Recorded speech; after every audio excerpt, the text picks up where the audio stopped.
Ele ordenou que os diplomatas não agissem em favor dos empresários, em favor do Brasil. E a IEPA vai ser utilizada, inclusive, para partido político. Vai ter um partido político inteiro sendo sancionado. O Lula, eu vou mostrar isso na live das 22h30, ele colocou o Itamaraty todo de braços cruzados. Foi ordem, ele ordenou. Ele ordenou que os diplomatas não agissem em favor dos empresários, em favor do Brasil. E agora isso já sai em reportagem, já tem reportagem mostrando isso e falando isso. E por que ele fez? Porque eles fizeram um cálculo de que ele iria se beneficiar e ganhar popularidade no embate, porque ele passaria a ter um inimigo, o imperialismo americano. Aquela retórica de sempre. E no fundo, o que aconteceu é que, momentaneamente, ele só conseguiu ganhar menos de 3%, ou seja, praticamente dentro da margem de erro das pesquisas. Foi pífia a evolução dele. A gente está vendo buzinaços espalhando pelo Brasil inteiro. Hoje eu fiquei impressionado como vem aumentando o número de cidades e de pessoas que estão fazendo buzinaço. Não é só nas grandes cidades, não. Eu vi buzinaço em Bento Gonçalves, no Rio Grande do Sul. Eu vi buzinaço em Dourados, Mato Grosso do Sul. Ou seja, está se espalhando e as pessoas estão me mandando aqui de vários locais pequenos e o efeito que isso está Brasil afora. Então, ele começou a perceber que o tiro saiu pela culatra e que o discurso de defesa da soberania, que a gente vai desmentir isso já, na live de hoje das 10h30 eu vou desmentir isso, esse discurso da soberania vem caindo. Então, ele vai começar a perceber agora a nova fase. A primeira fase foi da euforia. Eu consegui um inimigo, eu vou aumentar a minha popularidade. A segunda fase é a da realidade. Opa, espera um pouquinho, a água bateu aqui na minha bunda. A terceira fase é a do desespero, do medo e do caos. E essa fase começa a partir de quinta-feira. Isso. Agora o que fica interessante aqui é que segunda-feira, você acha que nós podemos ter não só um acesso de Magnitsky, mas podemos ter mais nomes sendo sancionados com esta lei? Eu acredito que não só nomes, e eu vou dizer para você, não vai ser utilizado só a Magnitsky. A Magnitsky deve ser utilizada, aquelas informações que eu recebi, é que a Magnitsky vai ser utilizada para autoridades, né, de forma individual, uma a uma, e a IEPA vai ser utilizada, inclusive, para partido político. Vai ter um partido político inteiro sendo sancionado. É possível sancionar um partido político inteiro? A IEPA permite. Justamente por isso que eu falei da diferença entre as duas leis. A Magnitsky, ela é feita para a entidade privada, para a pessoa, ela é personalíssima. E a IEPA, ela é tanto para Estado quanto para órgãos, para organismos. Então, está sendo cogitado uma sanção, não sei se já essa semana, mas isso tudo vai ser aplicado gradativamente. Conforme eles forem aumentando o volume e a resistência deles, os americanos vão aplicar ponto a ponto e vão espremendo cada vez mais. Agora, vamos dar um exemplo aqui. Se a IEPA é lançada e pega um partido político, o que acontece com esse partido político? É porque é muito louco, né? É a primeira vez que eu escuto isso. Pois é. Como é que os partidos políticos são financiados hoje no Brasil? Qual que é a principal fonte de renda deles? Oficial, né? O fundão, né? Se você não tem acesso à movimentação bancária, como é que você vai movimentar o fundo? Putz, mano. Ah, mano, será? Aí que... Não, mas peraí. Tô trazendo isso pra você em primeira mão, tá? Rapaz, tem que tocar musiquinha aqui.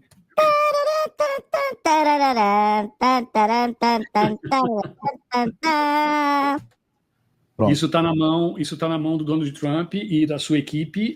A estratégia, o tempo e a necessidade, quem vai ditar daqui por diante vai ser de acordo com a reação que se espera dessas autoridades brasileiras. Se um partido sofrer uma sanção dessa, como a IEPA, seria o fim político da instituição, né? Acabaria o partido. Porque você não teria um volume de dinheiro e não teria como movimentar isso por fora. Exato. Nem o partido, nem seus dirigentes. Interessante isso, hein? Gostei de ver essa ideia aí. Agora, falando de... Porque a gente entrou num bolo agora, Kleber, que ficou um bolão do caramba. A matéria colocada pela CNN, tanto que eles deixaram muito claro que a partir de segunda-feira começa a surgir sanções.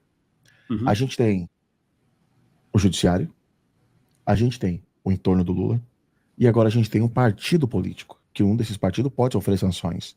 Seria a morte do partido político porque não teria recursos para transitar. O entorno do Lula agora deve estar assim, todo mundo se perguntando quem é que vai ser pegado, qual é o tipo de sanção que vem aí. Porque, dependendo, não tem tempo hábil para retirar alguns valores que estão nos Estados Unidos, porque todo mundo fala mal do americano, mas tem uma conta lá e guarda lá. Né? Gosta, é que nem o Maduro. Perdeu 400 milhões de dólares, né, nos Estados Unidos. E aqui no Brasil, a gente teve o caso também, que foi a matéria que publicou, né, referente a filhos de ministros que estão em embaixada em Nova York, etc, etc. Ministro que já não pode viajar para os Estados Unidos para palestra, universidade, etc, etc. Hoje, no judiciário, com o que aconteceu ontem com o Hélio Lopes, que acabou virando uma notícia não só nacional, tomou o boletim noticiário, mas vira-se uma notícia internacional, devido às ações que foram tomadas. Você acredita que o judiciário hoje, ele pode, já temos 8, se eu não me engano, né, com visto barrado. São 8 com visto cancelado, mas espera um pouquinho, existe um detalhe. A lista não saiu e não vai sair, porque qual que é o efeito?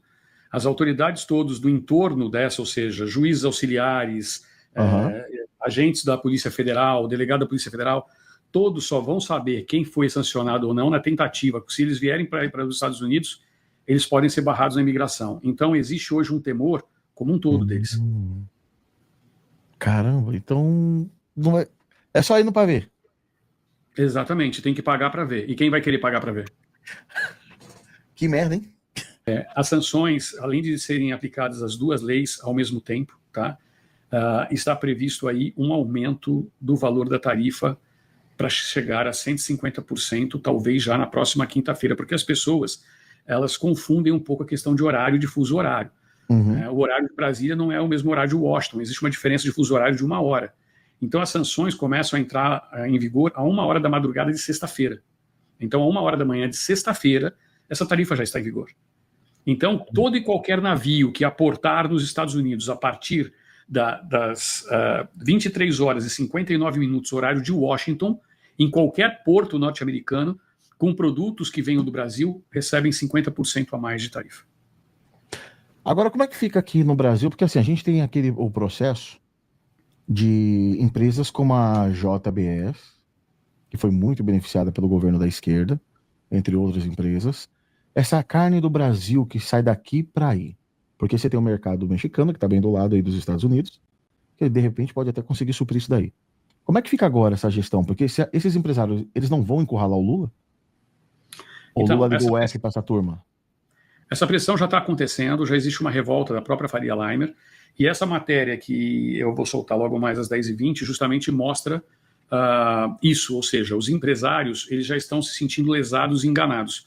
Porque enquanto o governo vinha dando declaração pública de que está negociando desde maio, que as coisas estão correndo, etc., agora a própria imprensa tradicional observou, e isso vazou de dentro do próprio Itamaraty, de que houve uma ordem do Palácio do Planalto para que o Itamaraty não agisse e que deixasse a coisa fluir, porque ele queria que continuasse esse embate para ele ganhar popularidade.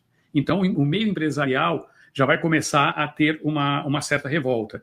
E o estado de São Paulo, por exemplo, a previsão em Lisboa é que a partir do mês de agosto, 110 mil paulistas sejam colocados no olho da rua. Eu estou falando do estado de São Paulo, somente do estado de São Paulo. E no total são 112 mil pessoas desempregadas só na indústria. Eu estou falando na indústria, eu não estou falando nos serviços e não estou falando no agronegócio. E nem no comércio.